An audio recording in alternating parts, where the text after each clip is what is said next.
제가 톨리도에 와서 좋은 점이 굉장히 많이 있습니다.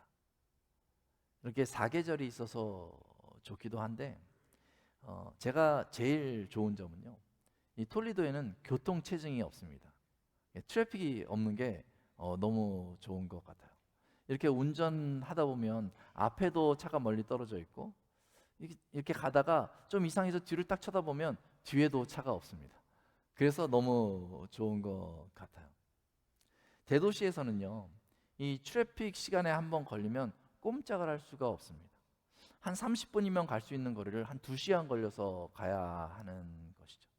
그러다가 저 앞에서 사고라도 나면요, 그냥 그 자리에서 멈춰서 몇 시간이고 기다려야 하는 그런 상황도 있습니다.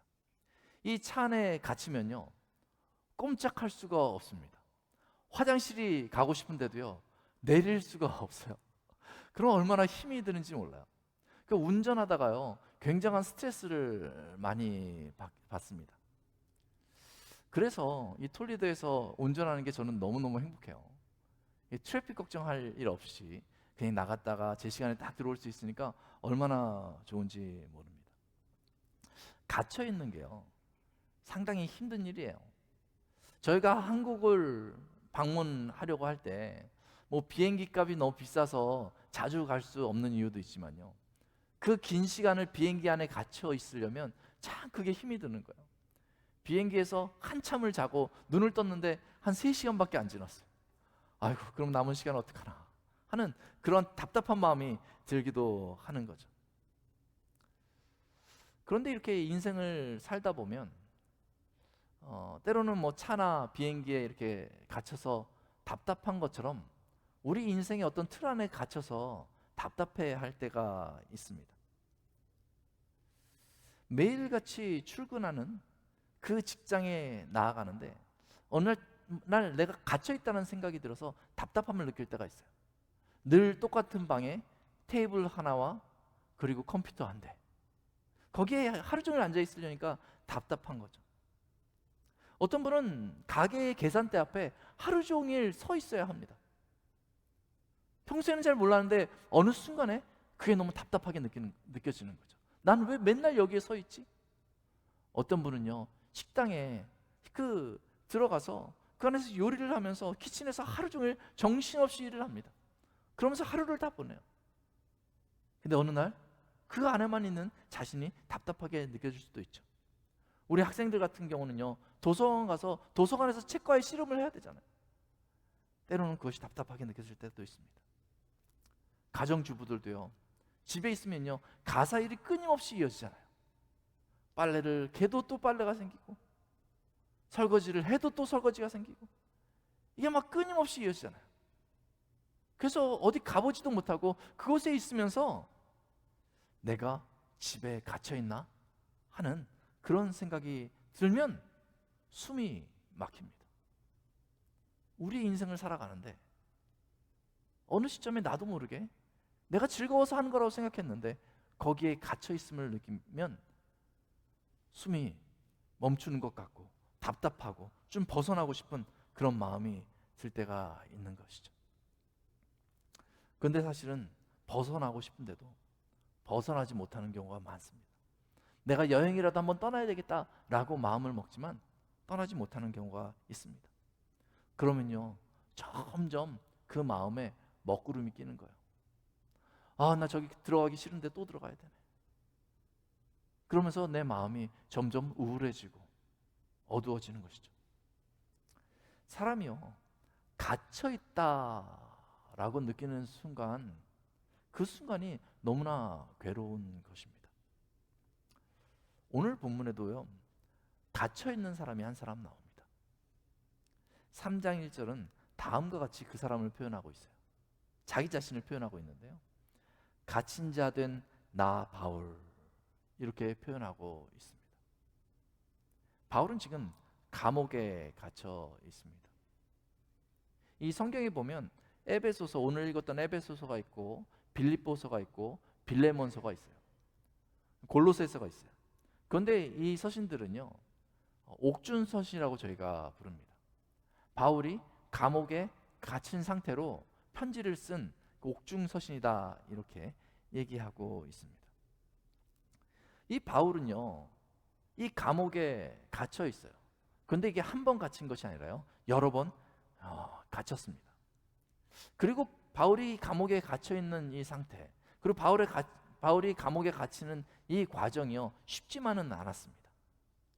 고린도후서 11장에 보면은 바울이 옥에 갇히는 장면들을 표현을 하고 있는데, 그때 매를 죽을 정도로 맞았다 이런 표현을 하고 있어요. 3번이나 태창을 맞기도 하고 돌로 맞기도 했다. 감옥으로 이송되는 중에 춥고 배고프기도 했다 이런 표현을 쓰고 있습니다. 그렇게 감옥에 갇힌 거예요. 그러니까 이 감옥에 갇혀 있는 이 바울이 얼마나 답답하겠습니까? 얼마나 힘이 들겠어요. 아니 이 바울은요, 어떤 잘못을 했기 때문에 이 감옥에 그렇게 갇혀서 고통을 당하고 있을까요? 사기라도 쳤을까요? 아니면 다른 사람을 해코지라도 바울이 했을까요? 그렇지 않아요. 유대인들이 바울을 고소할 때마다 그 재판의 결과를 받기 위해서 그 감옥에 머무는 거예요. 도망가지 못하게 그 감옥에 두어서 바울은 그 감옥에서 계속 대기하고 있어야 하는 것이죠. 그러니 더 억울했을 것 같아요.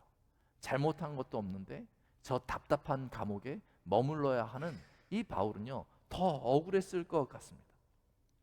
그런데 사실은요, 아이러니한 게요, 억울할 것 같은데요, 사실 바울은 언제든지 자기가 이 감옥에서 벗어나려면 벗어날 수 있는 능력이 있는 그런 사람이 바로 바울이었어요.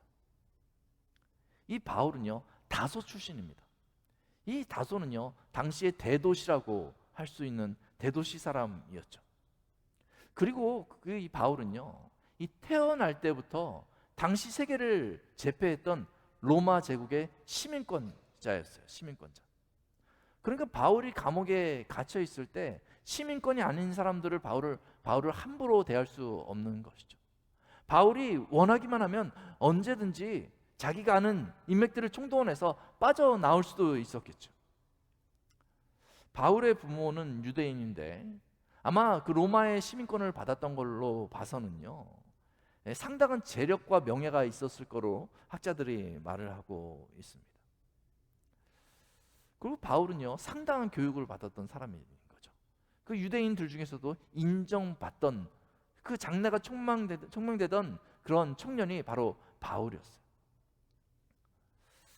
그렇기 때문에 바울이 이 모든 자기의 백그라운드를 다 동원하면요, 언제든지 그 감옥에서 나올 수가 있었어요. 약간의 타협만 하면요, 그리스도인이지만 고상한 그리스도인으로 살아갈 수도 있는 사람이 바로 바울이죠. 억울한 일들을 당하지 않을 수 있는 사람이 바로 바울인 거죠. 바울은 자신을 방어할 힘이 얼마든지 있었습니다. 그런데 바울은요, 자기가 가지고 있는 능력으로 자기를 보호하지 않고 자기의 편의를 구하지 않았어요. 왜 그랬을까요? 에베소서 3장 1절에서 바울은 다음과 같이 말하고 있습니다. 이러므로 그리스도 예수의 일로 너희의 이방인을 위하여 갇힌 자 된 나 바울, 이렇게 얘기하고 있습니다. 여기 표현 보면요, 그리스도 예수의 일로 갇힌 자 된 나 바울이 영어로는요, A prisoner of Christ Jesus 이렇게 얘기하고 있습니다. 예수 그리스도의 죄수, 예수 그리스도의 갇힌 자 이렇게 표현하고 있습니다. 바울은 종종 그런 표현을 사용하고 있어요. 에베소서 4장 1절에서도 주 안에서 갇힌 자 되었다 이렇게 말하고 있고요. 심지어 6장 20절에서는요, 쇠사슬에 매인 사신 이렇게 자신을 표현하고 있어요. 이것을 어떻게 이해할 수 있을까요? 이 설명을요, 두 가지로 해석할 수 있습니다. 하나는요, 바울이 예수님 때문에 이 감옥에 갇혔다라는 의미로 해석할 수 있고요. 다른 하나는요, 내가 예수 안에 갇혔다 이렇게 해석할 수 있습니다. 여기서 바울이 강조하는 것은요, 자신이 그리스도에게 스스로 갇힌 자 되었다라는 것을 강조하고 있는 것입니다. 마치 이 감옥에 가면요, 내가 가지고 있었던 그것들을 하나도 넣을 수 없잖아요. 그것처럼 바울은 자신이 예수 그리스도에게 갇혀서 내가 그동안 가지고 있었던 그것들을 다 내려놓는다, 이렇게 표현하고 있는 거예요. 심지어 빌립보서 3장 8절을 보면요, 바울이 뭐라고 표현하냐면, 나는 예수님께 갇힌 자인데 이전에 내가 가지고 있었던 그 모든 것들을 배설물같이 여긴다, 이렇게 표현을 하고 있습니다. 바울은 옛 영광을 다 버리고요, 그리스도 안에 갇혀서 그리스도를 말하기 때문에 모든 유대인들에게 미움을 받았던 것입니다. 그래서 유대인들이 바울을 고발할 때마다 바울은 육체적으로 이 감옥에 갇히게 된 것이죠. 예수를 위해서 예수 안에 나를 가두어 놓았다. 종종 예수 그리스도를 위해서 자신을 가두어 두는 그런 사람들을 발견하게 됩니다. 어떤 분은 아주 바쁜 일정 중에서요, 하나님을 바라며 자신의 시간을 이렇게 가두어 두기도 하고요, 어떤 분은 자신의 능력과 열정을 그리스도를 위하여 가두어 두기도 합니다. 대단히 믿음이 있는 사람들만 그럴 것 같잖아요. 굉장한 사람들만 예수 안에 자기를 가두고 자기의 가진 것들을 다 내려놓는 이런 일들은요, 아주 특별한 사람만 할 것 같잖아요.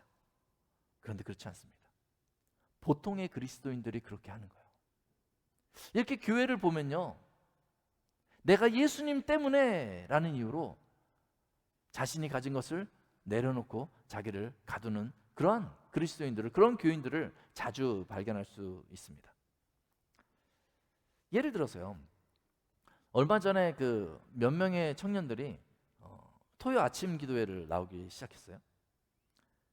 제가 나오라고 해서 나온 것이 아닙니다. 저는 한 번도 권유해 본 적도 없고요, 물어본 적도 없습니다. 근데 제가 물어보기도 전에 몇 명의 청년들이 이 새벽 아침 기도회, 토요 아침 기도를 나오기 시작했어요. 그래서 어느 날 이렇게 앞에서 예배를 이렇게 인도하는데, 그날 제가 인도를 잘할 줄 알았거든요. 근데 새벽이라서 목이 잠겨 있잖아요. 근데 노래를 딱 부르는 순간 목에서 이상한 소리가 나는 거예요. 그래서 1절을 불렀는데 4절까지 불러야 되거든요. 그 찬양을 하다 너무너무 힘이 들었어요.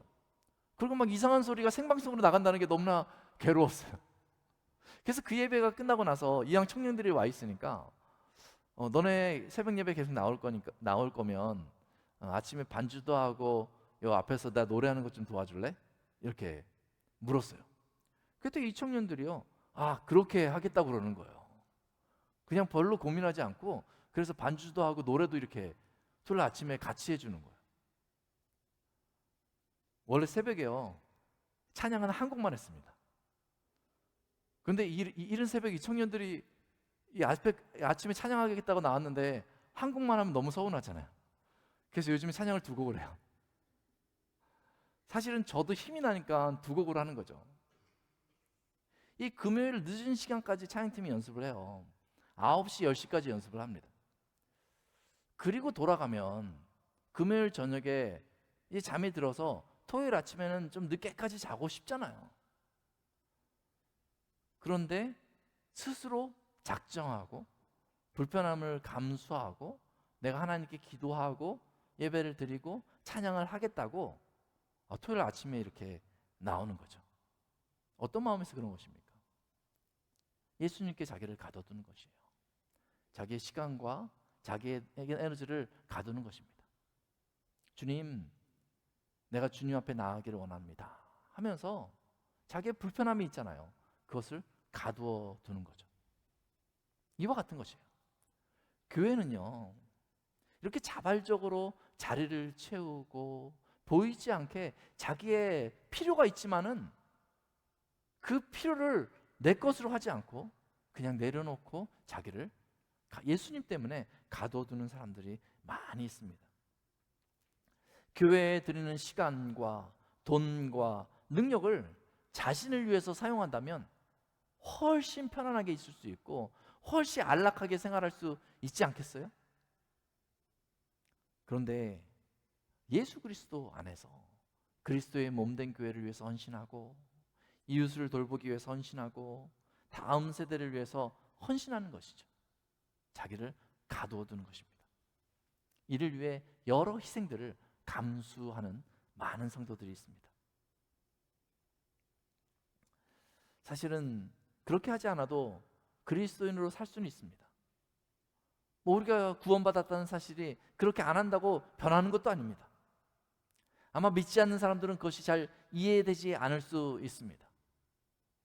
아니, 적당히 좀 하지 저렇게까지 자기를 헌신하나 하는 그런 마음, 교회 가서 마음의 평화 정도 얻으면 되지 왜 그렇게 자기를 희생하나 이런 마음이 들지도 모릅니다.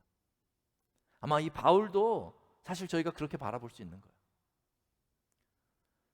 그런데 바울은요, 자신이 스스로 그리스도께 갇힌 자 되고자 했던 그 이유를요, 비밀이라는 단어로 설명하고 있습니다. 3절에도 비밀, 4절에도 비밀, 그 감추었던 비밀, 그 비밀을 깨달았다는 거죠. 내가 그리스도 안에 갇힌 것 같지만은 그 안에 있는 그 보화를 내가 발견한 이 비밀, 그것 때문에 내가 스스로 그리스도 안에 갇힌 자가 되었다라고 얘기하고 있습니다. 그리스도 안에 있는 보화가 무엇입니까? 그 비밀이 무엇입니까? 여러분들 그 헌신 가운데 있을 때 얻는 기쁨이 무엇입니까? 3장 1절이 이렇게 시작됩니다.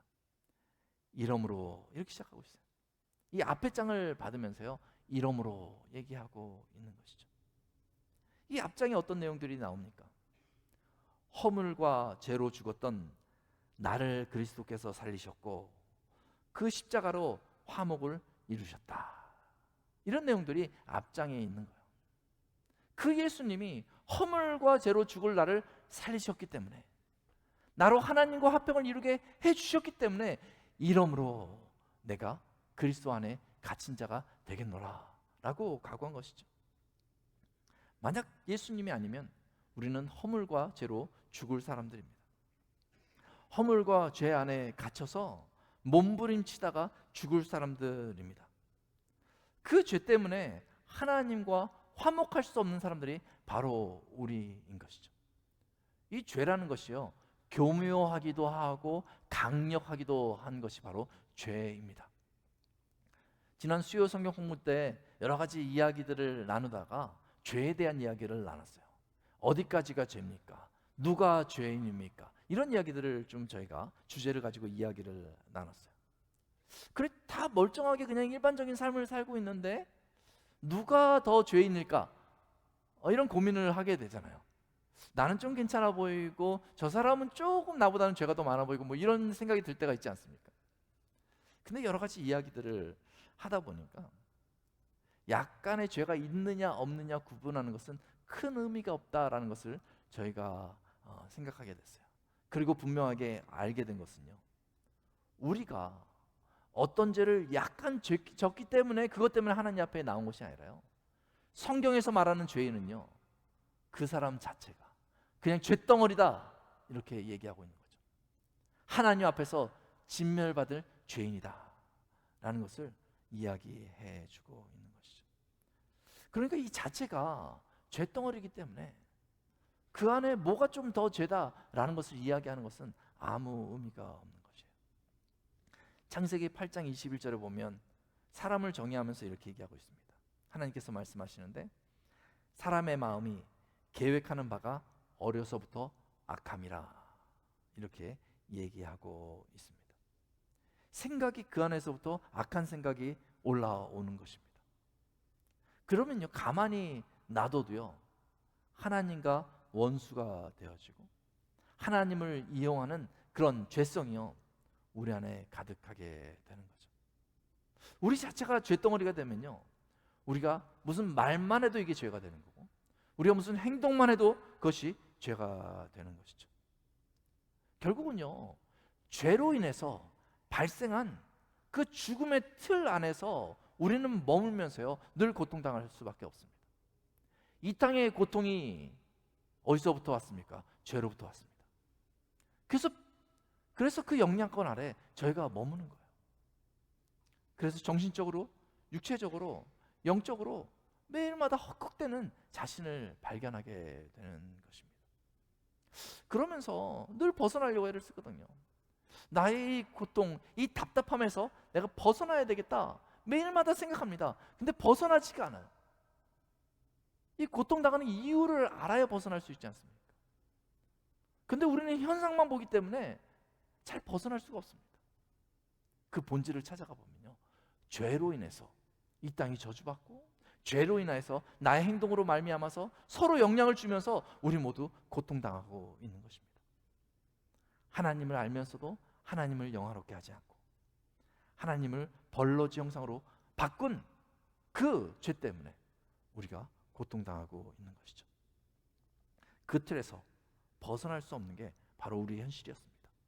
그리고 죽음을 향해 나아갈 수밖에 없는, 심판 앞에 나아갈 수밖에 없는 것이 바로 우리의 모습이었던 것이죠. 그런데 예수 그리스도께서 허물과 죄로 그 영혼이 완전히 죽었던 우리를 살려주신 것입니다. 그래서 숨을 쉴 수 있게 된 거고요, 그래서 자유를 얻게 된 것이고요, 그래서 죽음이 다가와도 겁이 나지 않는 것입니다. 이 세상을 살아가면서 어떤 압박이 나한테 있다 할지라도 참을 수 있는 거예요. 7절과 8절을 보면 이를 바울은 하나님의 은혜다 이렇게 말하고 있습니다. 하나님이 은혜를 주시는데 아무런 대가도 없이 선물로 우리에게 주셨다. 그것을 붙들기만 하면 하나님께서 이 죄로 인해서 죽을 수밖에 없는 이 틀 안에서 우리를 건져 주십니다. 바울은 그 은혜 때문에 자신이 그리스도 안에 그리스도께 갇힌 자, 주의 일꾼이 되었다고 선언하고 있는 것입니다. 그래서 7절 말씀을 보면요, 바울은 다음과 같이 말하고 있어요. 이 복음을 위하여 그의 능력이 역사하시는 대로 내게 주신 하나님의 은혜의 선물을 따라 내가 일꾼이 되었노라 이렇게 말하고 있습니다. 이 살아났으니까 뭔가 해야 되잖아요. 근데 그 은혜를 생각하면서 은혜의 일꾼이 되었다는 얘기죠. 8절 9절에 고백합니다. 모든 성도 중에 지극히 작은 자보다 더 작은 나에게 이 은혜를 주신 것은 측량할 수 없는 그리스도의 풍성함을 이방인에게 전하게 하시고 영원부터 만물을 창조하신 하나님 속에 감추어졌던 비밀의 경륜이 어떤 것을 드러내게 하려 하심이라. 하나님이 나에게 은혜를 주신 이유가 나를 구원하시기 위해서도 주셨지만 나를 나에게 그런 사명을 주셨다라고 이야기하고 있는 거죠. 더 나아가서 10절에 이렇게 말하고 있습니다. 이는 이제 교회로 말미암아 하늘에 있는 통치자들과 권세들에게 하나님의 각종 지혜를 알게 하려 하심이니 이렇게 말하고 있습니다. 이 교회에도요 그러한 사명이 있다는 것입니다. 하나님의 은혜를 드러내는 그런 사명이 이 교회에 있다는 것이죠. 이 사명이 이 바울의 가슴에 가득한 것입니다. 내가 받은 은혜가 너무 좋은데 하나님이 나를 통하여서 그 은혜를 이 세상 가운데 드러내시겠다고 하니까 그것이 너무나 설레고 너무나 기쁜 일이 된 것이죠. 이 은혜를 같이 나누어야겠다. 이 땅에 죄에 얽매이고 갇혀있는 사람들과 나누어야 되겠다. 하나님이 나를 통해서 그리스도 안에 있는 그 은혜를 세상에 드러나신다는 것이 얼마나 감격스러운가. 하나님이 교회를 통해서 그리스도 안에 있는 하나님의 은혜를 세상에 드러내신다. 이제는 그 부르심에 바울은 붙들린 바 된 것입니다. 그래서 12절에 바울은요 확신을 가지고 다음과 같이 말하고 있습니다. 우리가 그 안에서 그를 믿음으로 말미암아 담대함과 확신을 가지고 하나님께 나아감을 얻느니라 이렇게 말하고 있습니다. 하나님의 쓰임을 받을 때 이 마음의 믿음과 담대함이 더 커지는 것입니다. 하나님 앞에 쓰임 받을 때요 그것에 하나님의 역사가 있음을 또 보게 되는 거예요. 어떻게 하나님이 살아계심을 깨닫는가? 우리가 하나님 앞에 쓰임 받을 때마다 깨닫게 되는 것입니다. 그냥 막연하게 하나님 나한테 한번 나타나 봐주세요 이렇게 찾는 것이 아니고요, 내가 받은 그 은혜 가운데 그 은혜를 내가 나누려고 할 때마다 하나님이 그곳에서 역사하시는 것을 보면서 더 담대함과 믿음이 생기게 되는 것입니다. 그렇게 바울은 이야기를 합니다. 자신이 그 갇힘받은 그 의미가 무엇인지 에베소 3장 1절부터 13절까지 쭉 이야기를 하면서 13절에 이렇게 그 문단을 정리하고 있습니다. 그러므로 너에게 구하노니 너희를 위한 나의 여러 환난에 대하여 낙심하지 말라. 이는 너희의 영광이니라. 이렇게 말하고 있습니다. 환난과 영광을 연결시키고 있는 것입니다. 다가올 영광을 위해서 오늘의 고난을 감수하는 것입니다. 그 영광의 화려함과 크기를 너무 잘 알기 때문에 오늘의 환난은요, 능히 내가 적극적으로 스스로 감수하는 것입니다. 그러면서 하나님의 복음을, 하나님의 은혜를 증거하는 것이죠. 그 고난 가운데 하나님의 영광을 보는 사람은 바로 바울과 같다고 말할 수 있습니다. 바울은 갇힌 자 같지만 사실 그리스도 안에 있는 하나님의 은혜 아래 참된 자유를 풍성히 누리고 있는 사람인 것입니다. 사랑하는 성도 여러분, 저희도 그래야 되지 않겠습니까? 저희가 예수님 믿고 얻은 그 자유를 가지고 다시 나의 옛 습관을 위하여서 사용하는 것이 아니라 그 자유함을 가지고 그 은혜를 알지 못하는 사람들을 살리는 데 있어서 우리가 그 자유를 사용해야 되지 않겠습니까? 그리하면 하나님께서 우리가 사용하는 그 자유 가운데 하나님의 은혜를 또 드러내 주실 것입니다. 우리가 그리할 때에 하나님께서 우리에게 주신 그 자유의 의미를 깊이 깨닫게 될 것입니다. 우리가 그리스도 안에서 갇힌 자가 될 때에 우리가 참된 자유를 누리고 세상에 나를 억압하는 것으로부터 자유를 얻게 될 줄로 믿습니다. 예수 안에 생명이 있습니다. 예수 안에 자유가 있습니다. 예수 안에 하나님의 은혜가 있습니다. 우리 같이 기도하겠습니다.